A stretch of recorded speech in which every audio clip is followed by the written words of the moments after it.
শিমুল, কি ব্যাপার? তুমি এখানে বসে ভাত খাইতেছো কেন? চলে আসো, বসো। আরে তোমার ফ্যামিলির স্ট্যাটাসের সাথে আমার স্ট্যাটাস যায় না। আমার সাথে ওনারা টেবিলে বসে খাবে না। মা, শিমুল এসব কি কথা বলতেছে? আসো তো, বসো। কি করতেছো? আসো, বসো। মা, শিমুল সবার সাথে ডাইনিং এ বসে না খেয়ে সিঁড়িতে বসে কেন খাচ্ছে? হ্যাঁ, আমি তোর জামাইকে ওই জায়গায় বসে খেতে বলেছি। যে যে জায়গার যোগ্য তাকে সেই জায়গায় বসিয়েছি। এটা এত হইচই করছিস কেন? হ্যাঁ, তুই দেখছিস না এখানে আমার বড় জামাই বসে খাচ্ছে।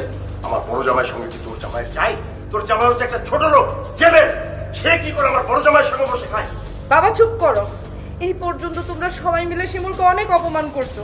আমি কখনো কোনো কথা বলি নাই। কেন বাবা? বড় দুলাবের এই বাড়িতে যতটুকু অধিকার আছে শিমুলের ঠিক ততটুকু অধিকারই আছে। বাবা, তুমি কিন্তু অতিরিক্ত করতেছো।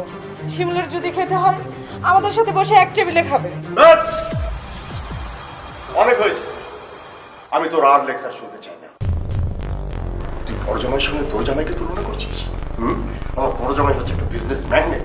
তোর জামাই ছেলে, যে এখানে আসার পর ওর শরীর থেকে কাঁচা মাছের গন্ধ বেরোচ্ছে, আর চলে তো আমার বড় জামাই বমি করে ফেলতো। বাবা, যা বুঝার সবকিছু আমি বুঝে গেছি। আমি আর তোমাদের বাড়িতে থাকতে চাই না। আমি শুধু আজকের রাতটা এখানে থাকবো, সকালে শিমুলকে নিয়ে বাড়ি থেকে চলে যাব। শিমুল চলো।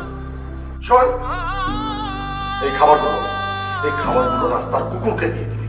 ও হাতে ধরেছিল না, কেমন যেন একটা গন্ধ বেরোচ্ছে।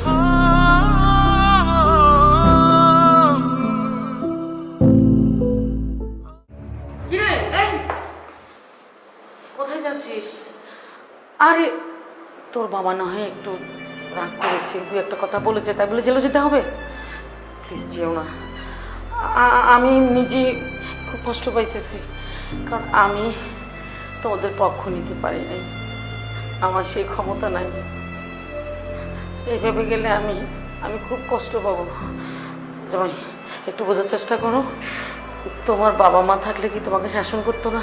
কিরে করতো না? কথা বলিস না কেন? জি আম্মা, সেজন্য বাড়ি ছেড়ে চলে যেতে হবে। কারণ আমি আপনাদের সাথে বৈশাখ খাওয়ার মতন থাকার মতন যোগ্যতা অর্জন করতে পারিনি এখনো। যেদিন পারবো সেদিন আবার ফিরে আসবো। চলো। শিমুল ঠিকই বলেছে। যে বাড়িতে আমার শিমুলের এত অপমান হয় সে বাড়িতে আমি আর এক মুহূর্তও থাকবো না। এটা ঠিক হবে না বাবা। আমি তোমার মায়ের মতো না। একটা ঘরে সকালবেলায় কেউ খালি মুখে বিদায় হয় না। ঠিক আছে, যাবে, চলে যাবে, আমি বাধা দিব না। কিন্তু তুমি রাতে খাও নাই, তোমার জন্য